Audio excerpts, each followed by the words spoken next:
दोस्तों, तो circular coil का लास्ट पार्ट जो है उस पर हम पहुंच चुके हैं and that is called a solenoid.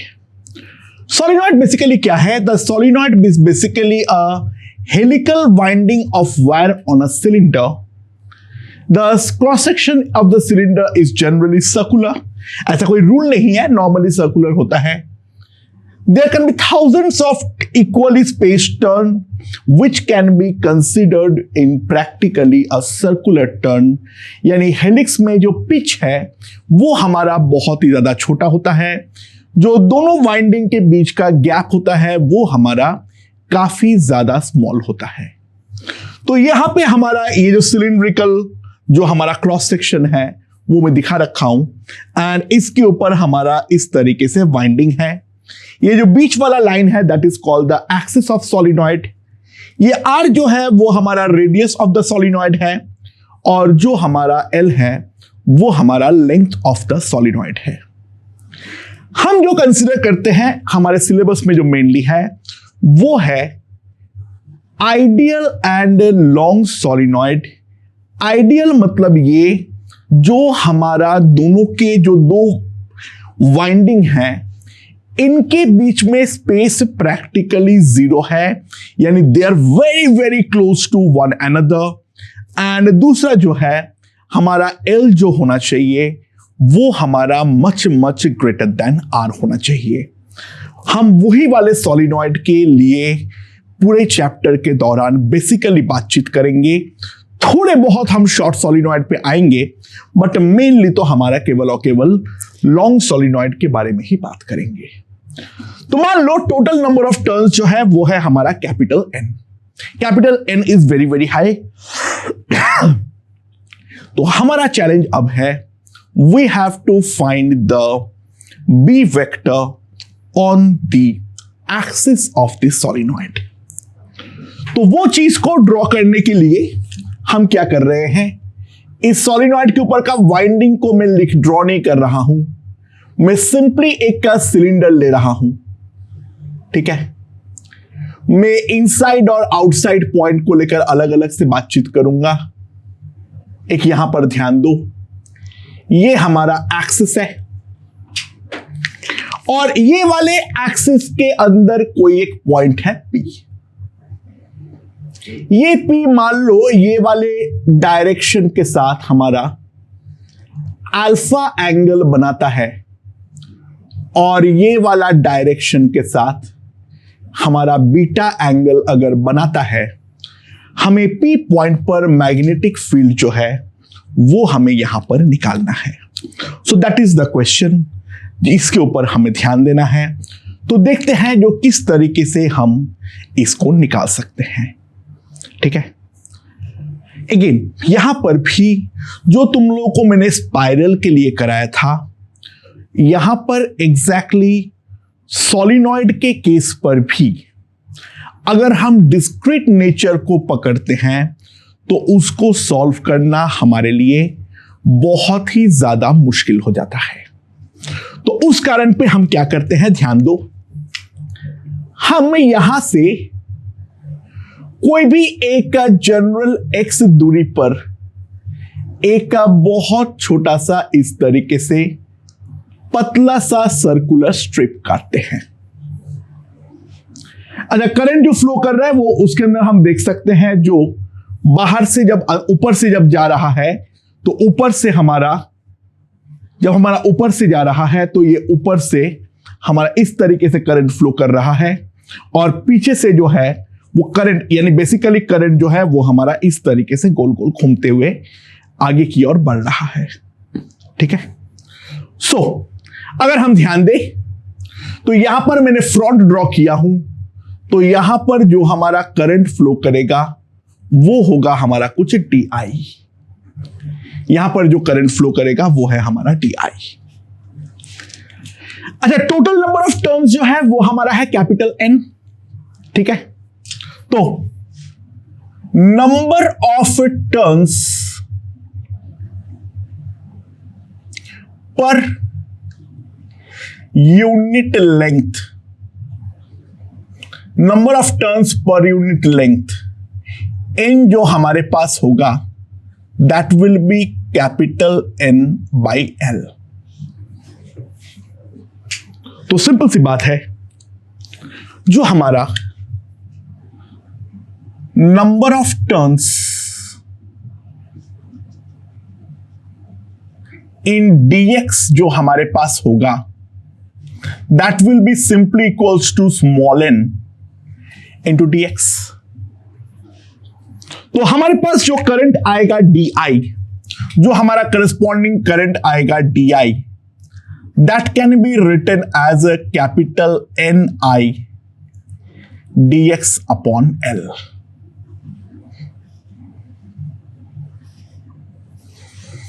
ठीक है,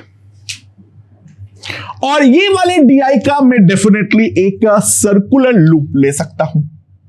ये वाला di का डेफिनेटली एक सर्कुलर लूप जो है वो मैं यहां पर कंसिडर कर सकता हूं। ठीक है, अच्छा, यहां पर जो हमारा एंगल बनता है, मान लो ये एंगल जो है वो हमारा है थीटा। ये ऑब्वियसली हमारा r है,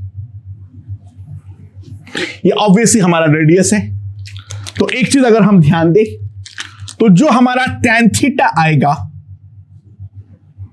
ये वाला एंगल थीटा है तो ये वाला एंगल भी थीटा है। tan theta will be simply equals to r by x। तो r will be simply x tan theta.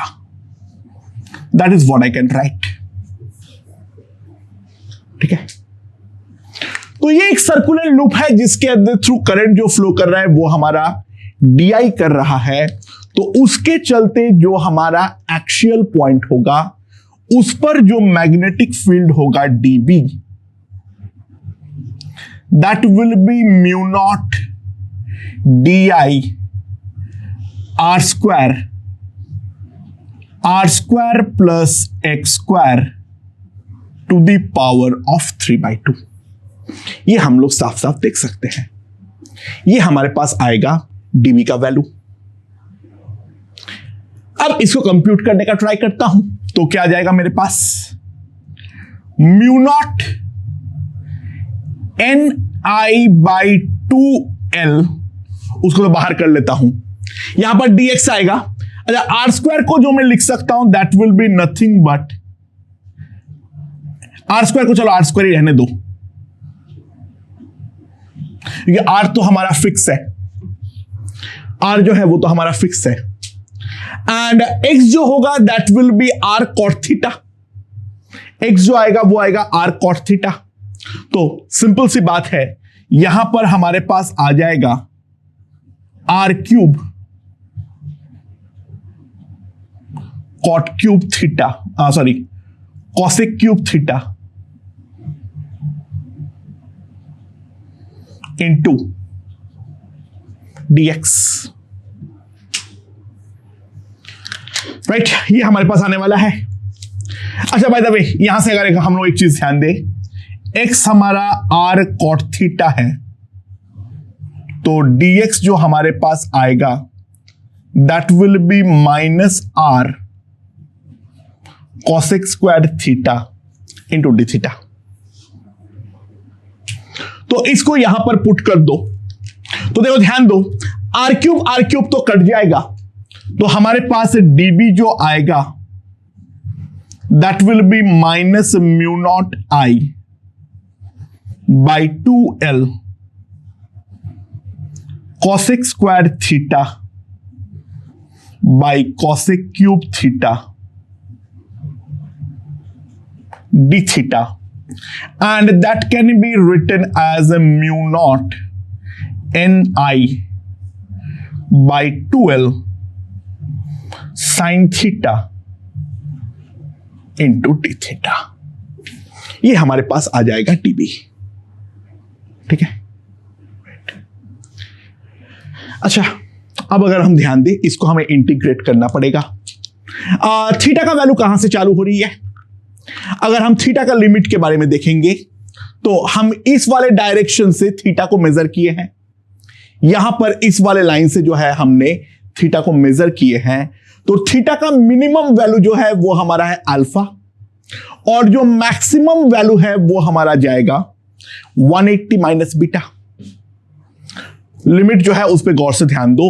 Limit जो पुट होगा वो एक तरफ होगा अल्फा और दूसरी तरफ होगा 180 माइनस बीटा। जिस तरीके से मैंने थीटा को ड्रॉ किया हूं उसके अकॉर्डिंग। तो सिंपली जो हमारे पास बी आएगा minus mu naught N I by 12 integral sine theta d theta alpha to 180 degree minus beta. That is how we have measured. अच्छा, माइनस कॉस साइन थीटा का इंटीग्रेशन होता है माइनस कॉस थीटा, तो minus तो खत्म कर दो। N I cos theta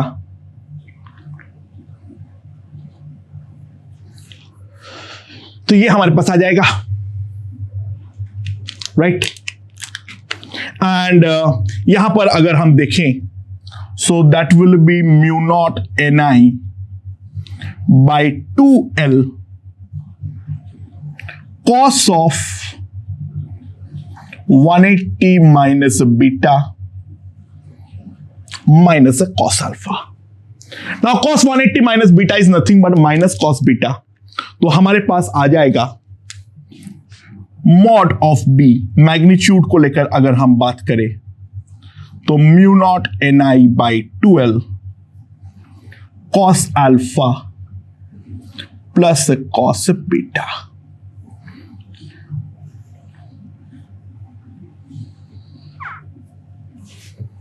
ठीक है। So this is the magnetic field. This is the magnetic field on axis of solenoid। ठीक है, एंड जनरल पॉइंट। और ये हमारा जो पॉइंट है वो हमारा इनसाइड द सोलिनॉइड है। ये जो हमारा होगा that will be the inside the solenoid. तो ये हमारा मैग्नीट्यूड ऑफ बी है। ये वाला रिजल्ट को हम याद रखेंगे, that is extremely important for us. यहां पर जो है this is extremely important for us. ये वाला रिजल्ट को हमें डायरेक्टली याद रखने की जरूरत है। अब हम देखेंगे एक चीज, फॉर लॉन्ग सोलिनॉइड, अगर हमारा सोलिनॉइड जो है वो हमारा काफी ज्यादा लॉन्ग हो, ठीक है, तो in that case alpha beta दोनों हमारा 0 डिग्री को टेंड करेगा। अल्फा और बीटा दोनों जो है वो हमारा यहां पर 0 डिग्री को टेंड करेगा। और 0 डिग्री को जैसे ही टेंड करेगा तो सिंपल सी बात है, बी जो हमारे पास आ जाएगा mu naught N I by 12 cos 0 plus cos 0। तो b will be mu naught N I by l, that can be also remembered as mu naught into ni। That can be remembered as mu naught into ni। तो क्या लिखेंगे हम लोग? For deep inside a long solenoid, for deep inside a long solenoid, हमारा magnetic field on the axis practically हमारा एक constant value attain करता है, and that is mu naught into n I. And this remains practically. Try to understand, जैसे हम लोग का Helmholtz coil था, वो हेल्महोल्ट्ज कॉइल पे 2 लगाने पर ही अंदर का फील्ड प्रैक्टिकली कांस्टेंट हो जाता है। And now try to realize solenoid is nothing but the combination of a lot number of such a Helmholtz coil. तो प्रैक्टिकली अंदर का फील्ड हमारा कांस्टेंट हो जाएगा for the very long solenoid. अगर वेरी शॉर्ट सोलिनॉइड है तो उसके लिए जनरल फॉर्मूला हम निकाल चुके हैं ऑन द एक्सिस, ठीक है। तो बी एक्सिस जो होगा म्यू नॉट एन आई, ठीक है, and this remains practically constant, ठीक है।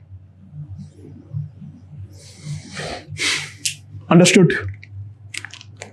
राइट। नाउ अब ध्यान दो, फॉर एंड पॉइंट्स, ऑब्वियसली बात है इनफाइनाइटली लॉन्ग नहीं है तो एंड पॉइंट्स तो होगा ही। तो एंड पॉइंट में जैसे ही कोई भी एक एंड पर पहुंचूंगा, मान लो ये वाला एंड पर पहुंच जाऊंगा, तो बीटा हमारा 90 होगा, अल्फा तो हमारा प्रैक्टिकली 0 डिग्री हो जाएगा। तो अगर हम अल्फा कोण 0 डिग्री ले रहे हैं तो बीटा जो है वो हमारा 90 डिग्री होगा, ठीक है। And b axis at the end points will be simply equals to, try to realize, mu naught ni by 2। Exactly आधा वैल्यू होता है eight the end points. Put कर दो इस पे, ये हमारा एक 1 हो जाएगा, एक हमारा 0 हो जाएगा। तो एंड पॉइंट पे जो हमारा वैल्यू होती है that is mu naught ni by 2। तो अगर मैं मिड पॉइंट से ड्रॉ करूं ग्राफ को,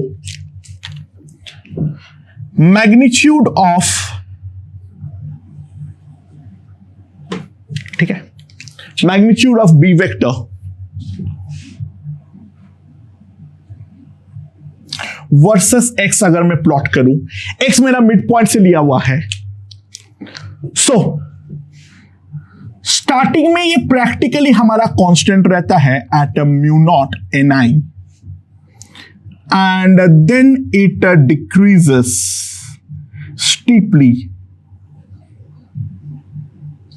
to the value of mu naught ni by 2 at the end, यानी ये हमारा -L/2 पर होगा। एंड यहां पर अगर हम ध्यान दें तो यहां पर +L/2 पर, तो एंड की तरफ जो है वो हमारा ड्रास्टिकली कम होता रहेगा, बट अंदर का मैग्नेटिक फील्ड को हम यूनिफॉर्म एज्यूम कर सकते हैं। इस बात को हम सबसे पहले एक बार के लिए रियलाइज कर ले, ठीक है, ओके। तो इनसाइड द सोलिनॉइड पे हम लोगों को बेसिक लेवल पे बात समझ में आ गया है। तो अगर मैं ग्राफ फील्ड लाइंस को दिखाऊं,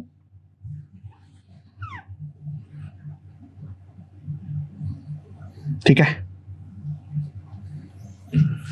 अगर मैं फील्ड लाइंस को दिखाऊं, करंट अगर हमारा इस तरीके से फ्लो कर रहा है, करंट जो है वो हमारा इस तरीके से है, ठीक है, यानी कैसा है, ये इस तरीके से कर्ल करो, फिंगर को इसको पकड़ो और इस तरीके से कर्ल करो, तो थंब जो है वो हमें लेफ्ट की तरफ दिखा रहा है। तो मैग्नेटिक फील्ड लाइंस जो होंगे, ये वाला बीच वाला लाइन तो हमारा कंप्लीटली स्ट्रेट होंगे, अंदर जो है लाइंस हमारा नियरली पैरेलल ही होने वाला है, अंदर पे कोई बदलाव जो है वो हमारा नहीं होगा, ठीक है। अंदर पे फील्ड लाइंस प्रैक्टिकली हमारा पैरेलल यूनिफॉर्म रहता है, and after that it starts to fan out something like this,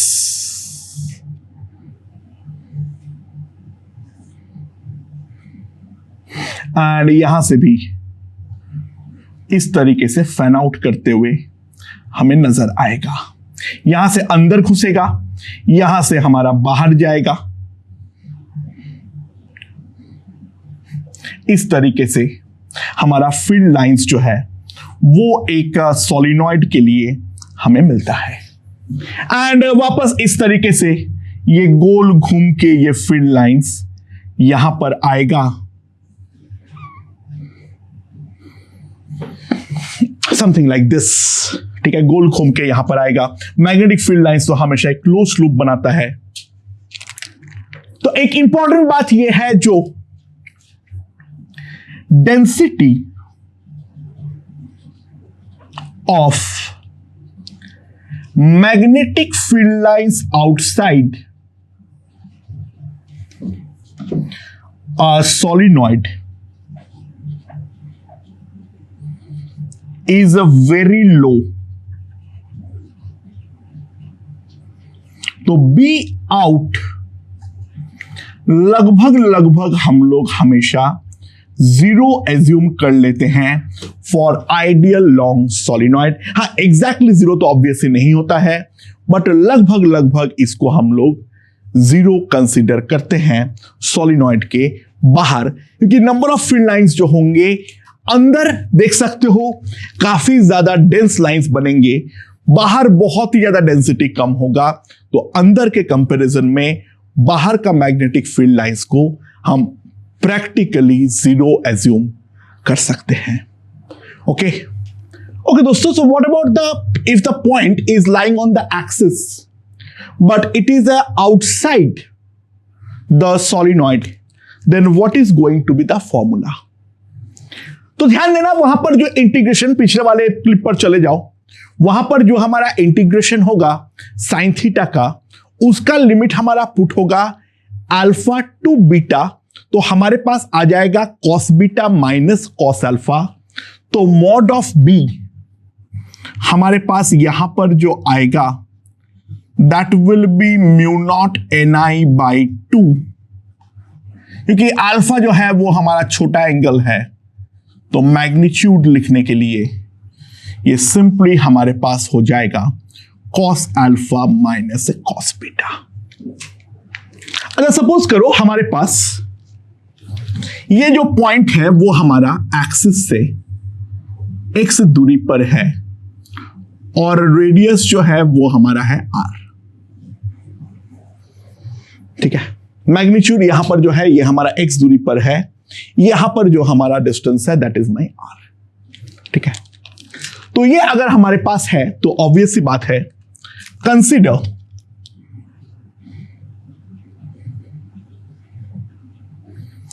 a semi infinite solenoid। तो अल्फा जो होगा वो हमारा टेंडिंग टू 0 डिग्री होगा, ऑब्वियस सी बात है। एंड जो हमारा कॉस बीटा है, try to realize that is x by under root x square plus r square. तो b on the axis at a general point x, that will be mu naught ni by 2 1 minus x square plus r square। ये हम लोग यहां पर देख सकते हैं। तो ये हमारा हो जाएगा magnetic field at the outside point, जो हमारा यहां से x दूरी पर लाई करता है। तो ये चीज भी आउटसाइड पॉइंट के लिए भी एक्सिस पे हमें याद रखना जरूरी है, ठीक है। अच्छा, अब अगर मान लो इसके बाहर ऊपर की तरफ में कोई पॉइंट लेता हूं P1 या नीचे की तरफ में कोई पॉइंट लेता हूं P2, ठीक है। सो ऑब्वियस सी बात है, magnetic field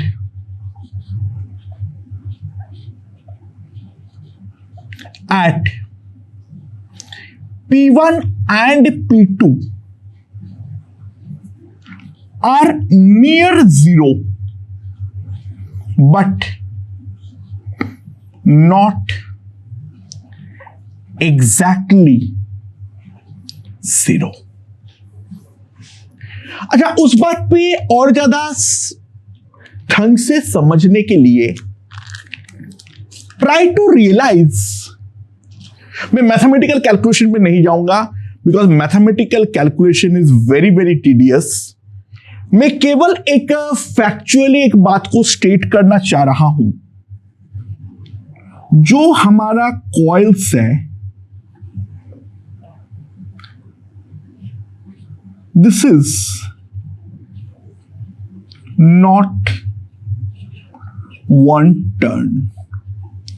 जो हमारा टर्न है वो एग्जैक्टली सर्कुलर तो नहीं है। जो हमारा एक टर्न है वो एक्चुअल में कुछ इस तरीके से है। Try to realize there is a vertical displacement during the one turn, और इस कारण पे बाहर का मैग्नेटिक फील्ड एग्जैक्टली जीरो तो हमारा नहीं होता है। तो मैं यहां पे एन की तरफ वाली बात नहीं कर रहा हूं। जो मेरा कर्व सरफेस है उसके ऊपर और नीचे अगर मैं बाहर लेता हूं तो एक इंपॉर्टेंट बात समझना, b at P1 and b at P2, ये दोनों जो वेक्टर होता है that is a perpendicular to the inside vector। ठीक है। अच्छा, यहां पर मैं करंट का डायरेक्शन क्या लिया हूं? अच्छा, ये करंट जो है ये हमारा सर्कुलरली फ्लो तो हमारा कर ही रहा है, बट साथ ही साथ ये आगे की तरफ भी तो बढ़ रहा है। ये हमारा आगे की तरफ जो है ये भी तो हमारा करंट जो है वो हमारा बढ़ रहा है। तो इफेक्टिव एक वायर की तरह भी ये चीज हमारा ट्रीट होगा। ट्राई टू रियलाइज, अगर एग्जैक्टली सर्कुलर घूमता तो करंट का कोई भी कंपोनेंट, करंट का कंपोनेंट मतलब I am talking about the component of current density, that is a J vector.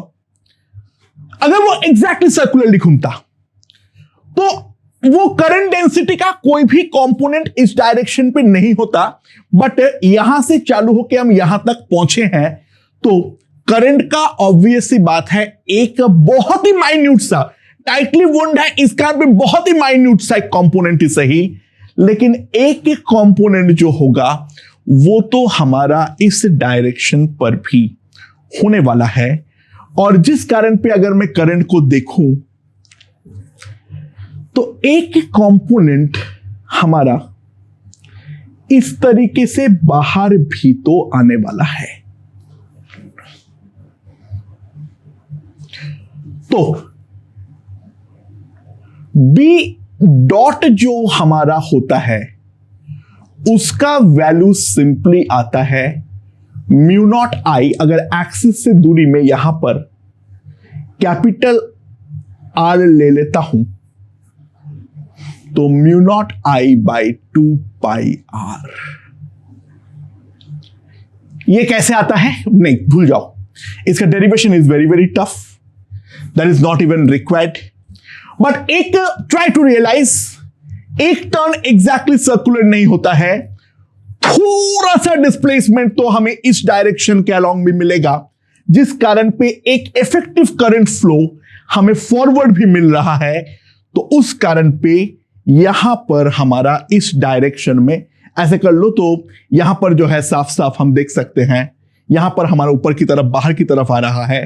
तो यहां पर इस तरीके से हमारा एक मैग्नेटिक फील्ड जो है वो बनेगा। ऑब्वियसली P2 पर जो है वो हमारा इनसाइड होगा। ठीक है। एंड यहां पर जो है this is based on the principle of Maxwell second law. Forget about everything, मान लो ये चीज होता है। इज इंपॉर्टेंट, क्वेश्चंस आ सकता है इसके ऊपर। Try to realise it is not exactly zero, ठीक है। बट साथ ही साथ एक और कंपोनेंट होता है, एक और कंपोनेंट होता है जो हमारा एक्चुअल कंपोनेंट होता है। क्योंकि ट्राई टू रियलाइज, अगर मैं सर्कुलरली दोनों कॉइल को ट्रीट करूं, मान लो यहां पर हमारे पास दो सर्कुलर कॉइल है, जो मैंने पॉइंट लिया हूं, यहां से मेरा इक्विडिस्टेंट, यहां पर करंट आई फ्लो कर रहा है, यहां पर करंट आई फ्लो कर रहा है। तो ये वाला आई के चलते जो मैग्नेटिक फील्ड होगा, अगर मैं करूं तो लेफ्ट की तरफ आ रहा है। सो ट्राई टू रियलाइज, यहां पर एक इस डायरेक्शन में ऐसा मैग्नेटिक फील्ड आएगा, और यहां पर भी देखूं तो ये ऐसे जाएगा, ठीक है। तो यहां पर एक इस तरीके का मैग्नेटिक फील्ड जो है वो हमारा क्रिएट हो जाएगा, ठीक है। यहां पर इस तरीके का मैग्नेटिक फील्ड जो है वो हमारे डेफिनेटली क्रिएट होंगे। उसका वैल्यू जीरो जो है वो तो हमारा नहीं होने वाला है। तो इस कारण पे P1 पॉइंट पे अगर मैं देखूं तो एक बी रेडियल जो है वो भी हमारा साथ ही साथ क्रिएट होता है। तो यहां पर P1 पॉइंट पर एक कंपोनेंट ऐसा है और एक हमारा इस तरीके का रेडियल कंपोनेंट है। ऊपर या नीचे है, एक बार चेक कर लेना, वो मैं ध्यान नहीं दिया हूं। एक रेडियल कंपोनेंट जो है वो भी हमारा क्रिएट होता है। एंड रेडियल कंपोनेंट लोगों ने अमेजिंगली देखा, लगभग हमारा कांस्टेंट आता है, और उसका जो वैल्यू होती है b radial, we also try to remember this, that is approximately 2 mu naught n I small r square divided by L square। ये हमारे पास बी रेडियल का लगभग वैल्यू होती है। R is nothing but the radius of this solenoid, और radial part जो है वो हमारा नियर कांस्टेंट होता है। सो बाहर मैग्नेटिक फील्ड जीरो तो होती है, लेकिन एग्जैक्ट जीरो नहीं होती है। बहुत जगह पे ये गलत दिया हुआ होता है। बट हां, P1 और P2 पॉइंट पे जो नेट मैग्नेटिक फील्ड होता है बाहर वाले पॉइंट पे, हाँ एक्सिस के इस तरफ के बाहर की बारे में बात नहीं कर रहा हूं, वहां पे तो हम एक्सिस पे इस तरीके से निकालेंगे, और कोई दूसरे पॉइंट में किस तरीके से निकाल सकते हैं अभी थोड़ी देर में आता हूं। बट इसे कर्व सरफेस के ऊपर नीचे अगर मैं कोई पॉइंट लेता हूं तो वहां का magnetic field inside magnetic field के परपेंडिकुलर हमारा आता है। एंड परपेंडिकुलर आने के बाद, ठीक है, दो कंपोनेंट जो होता है, अंदर वाला कंपोनेंट हमारा सिंपली उतना ही करंट का एक स्ट्रेट करंट कैरिंग वायर यहां पर एक्सिस पे मान लो, और उस कारण पे जो मैग्नेटिक फील्ड होता है वही हमारा बाहर का मैग्नेटिक फील्ड होता है। That is according to the Maxwell second law. What is that law? भाड़ में जाए, हमारे काम का नहीं है। मान लेना ये वाला वैल्यू होता है, ठीक है, एक सिंगल वाइंडिंग पे। अगर डबल वाइंडिंग है, सेम डायरेक्शनल वाइंडिंग, तो ये 2 टाइम्स हो जाएगा। डबल वाइंडिंग है यानी एक वायर के ऊपर दूसरा वायर है, सेम डायरेक्शन पे है तो इंटू 2 होगा। अगर ऑपोजिट वाइंडिंग है तो 0 हो जाएगा, ठीक है, क्योंकि फिर ऑब्वियसली जितने बार करंट इस तरफ जा रहा है उतने बारी करंट जो है वो हमारा इस तरफ आ रहा है, वो कंपोनेंट 0 होगा। एंड यहां पर हमने लूप बनाते हुए भी देख लिए हैं, जो एक रेडियल कंपोनेंट हमारा डेफिनेटली जो है वो हमारा बचने वाला है, और उस कारण पे जो रेडियल कंपोनेंट होता है वो नियर कांस्टेंट होता है, उसका वैल्यू हमारी इतनी होती है। ये दोनों चीज अगर हम याद रख सकते हैं तो हमारे लिए अच्छा होगा। ये भूल भी जाओगे तो एक बार चलेगा, बट ये वाला कंपोनेंट जो है इसके बारे में बिल्कुल भी मत भूलना। ये आने का कारण भी अगर कोई पूछे तो सिंपल सी बात है, ये एग्जैक्टली सर्कुलर लूप नहीं होता है, थोड़ा सा वर्टिकल डिस्प्लेसमेंट होता है ड्यू टू द पिच, और वो पिच के कारण करंट का नेट एक इस डायरेक्शन में फ्लो मिलता है, और जिस कारण पे यहां पर एक मैग्नेटिक फील्ड जो है वो हमारा इंड्यूस होता है। तो सॉलिनॉइड के बारे में बेसिक चर्चाएं हम कर चुके हैं। सॉलिनॉइड के बारे में हम और चर्चा करेंगे, एक थर्ड पार्ट आएगा एम्पियर्स लॉ बोल के, तब देखेंगे। अभी जल्दी से एक चीज देख लेते हैं। तो मान लो एक क्वेश्चन ये है, दी wire used for an ideal long solenoid has a cross-sectional radius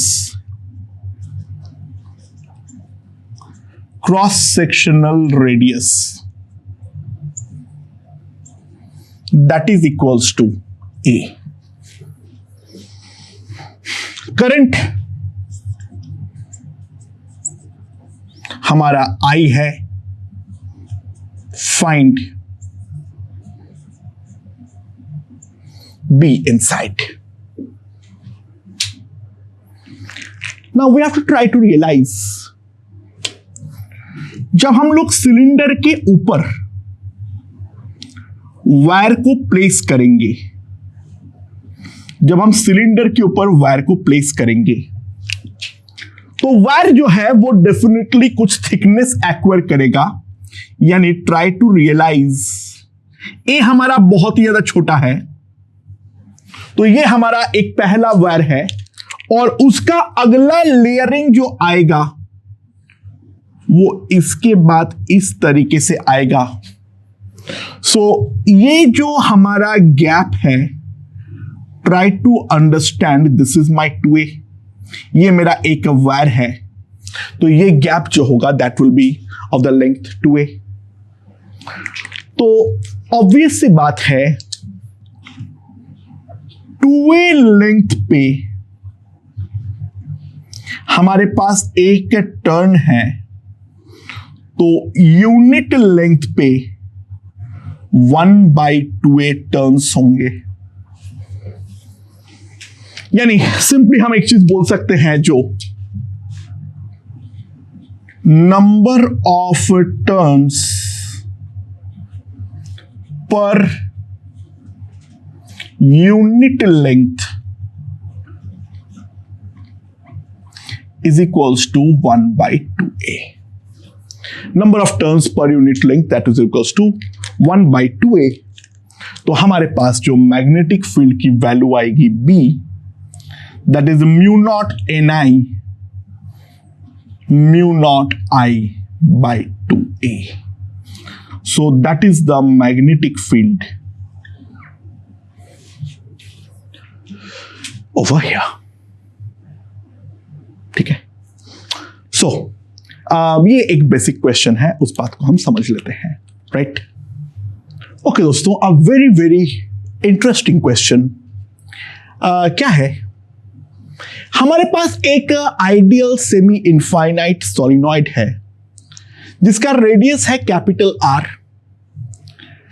और उसके अंदर करंट फ्लो कर रहा है I, और number of turns per unit length है N।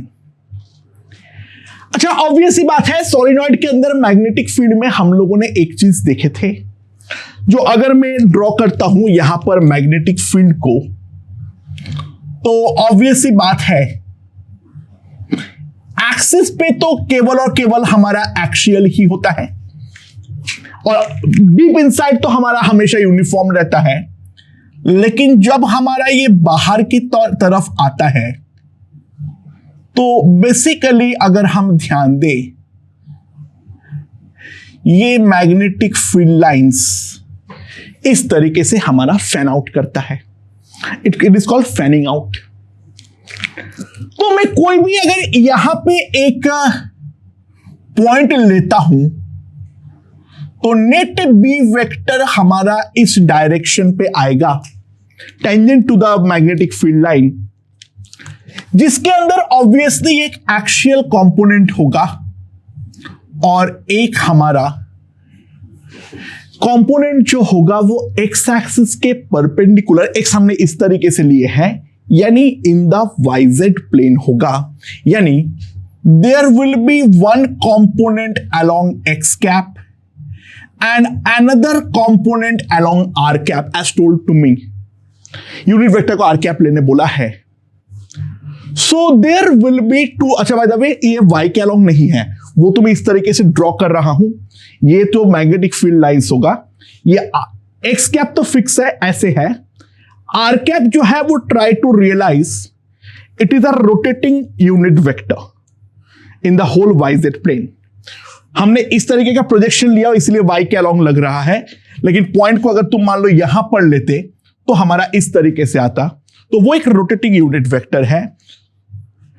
हमें एक्सिस के बहुत नजदीक एक पॉइंट पी पर जो मैग्नेटिक फील्ड बी वेक्टर है वो हमें वहां पर निकालना है, ठीक है, at a general point R. अच्छा, एक इंपॉर्टेंट चीज हम लोग ऑलरेडी, दो इंपॉर्टेंट चीज इनफैक्ट हम जानते हैं, इसलिए मैंने डिराइव करके ऑलरेडी रखा हुआ था यही वाला क्वेश्चन करवाने के लिए। यहां पर जो हमारा रेडियस है वो कैपिटल आर दे रखा है, तो ट्राई टू अंडरस्टैंड जो हमारा बी एक्स वेक्टर है वो तो हम डायरेक्टली जानते हैं, mu naught N I by 2 1 minus X by under root x square plus are square into X cap. ये वाला चीज को तो वापस डिराइव करने की कोई जरूरत नहीं है, बी एक्स वेक्टर तो हम जानते हैं। अच्छा, थोड़ा सा ऊपर जाने पे क्या ये वाला चेंज होगा? नहीं नहीं नहीं, पी पॉइंट पर भी जो हमारा एक्सल वाला होगा वो तो हमारा प्रैक्टिकली इतना ही होने वाला है। वेरी स्मॉल डिस्टेंस आर ऊपर जाने पे ये वाले कंपोनेंट पर तो प्रैक्टिकली कोई हाथ नहीं लगेगा, बट एक छोटा सा कंपोनेंट हमारा आर कैप के अलोंग भी प्रोड्यूस डेफिनेटली होने वाला है। इस बात को हमें यहां पर रियलाइज करना है। We try to understand that thing.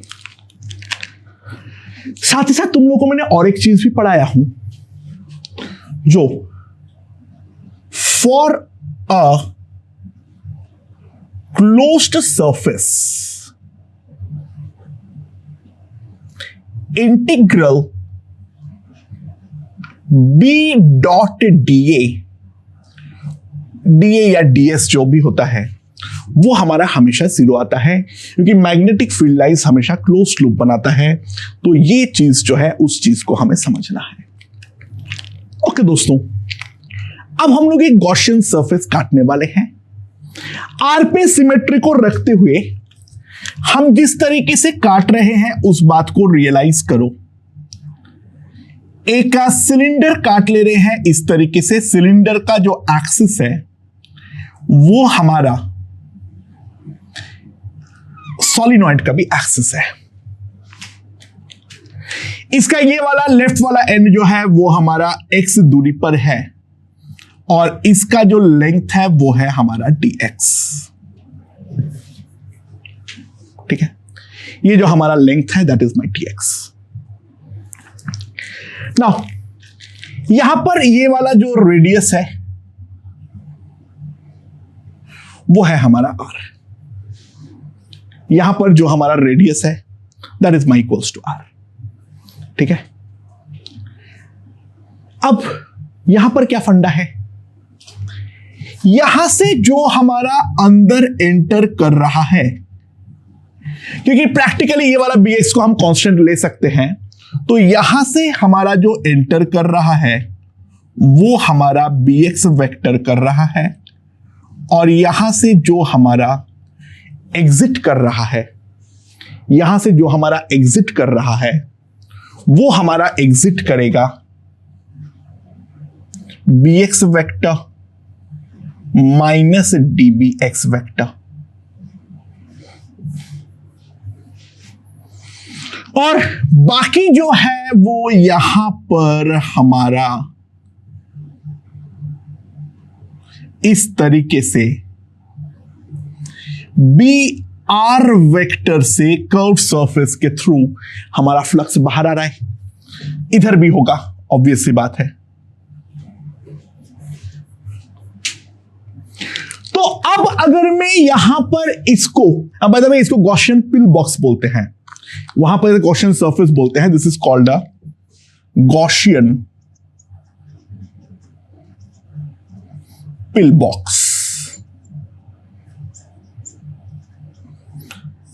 और इस गॉसियन पिल बॉक्स में integral B dot D A हमारा 0 होना चाहिए। तो total entering flux must be equals to total exiting flux, यानी bx into pi r square will be bx minus dbx into pi r square plus br into the curved surface area, that is 2 pi r into L, that is L is dx. So what I can write is dbx into pi r square will be br into 2 pi r into dx. Magnitude wise they will be equal. ठीक है, this is gone and यहां पर जो हमारा बचेगा this will be R. तो B R जो हमारे पास आएगा that will be R by 2 D B X by D X. Obviously we take the mod magnitude. ठीक है,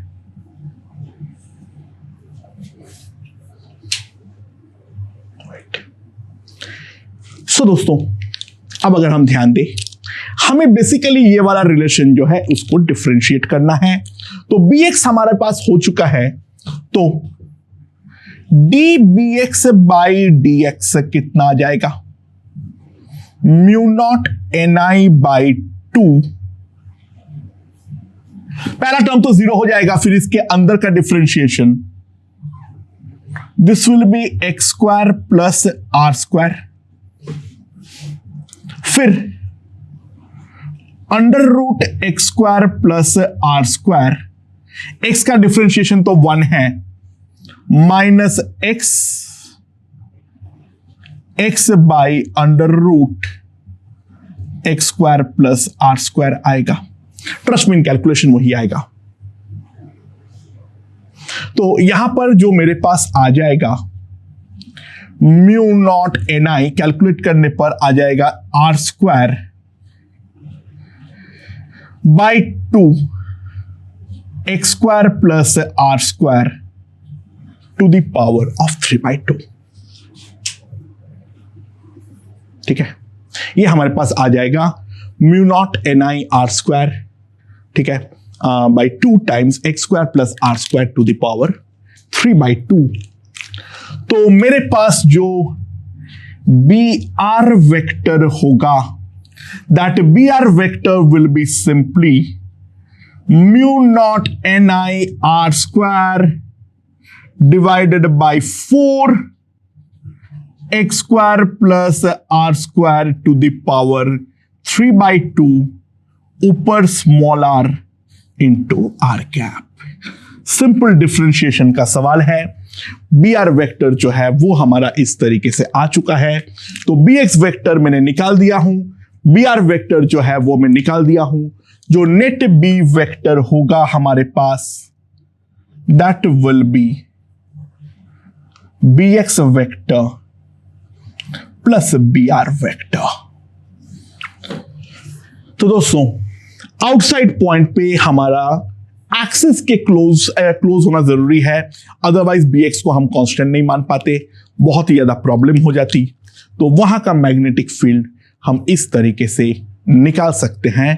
तो सॉलिनॉइड के बारे में जितने भी चर्चाएं थे बहुत सारे वैसे पॉइंट्स था जो in general normal text book में पूरी तरीके से अवॉइड करते हैं, तो उसके बारे में बेसिक चर्चाएं हमने यहां पर खत्म कर चुके हैं। अब हम लोग magnetic field due to a moving charged body देखेंगे। ठीक है, कुछ कंटिन्यूअस डिस्ट्रीब्यूशन भी हमें देखना है, एंड साथ ही साथ जो है हम नेक्स्ट लॉ देखेंगे, that is the Ampere's law. Okay.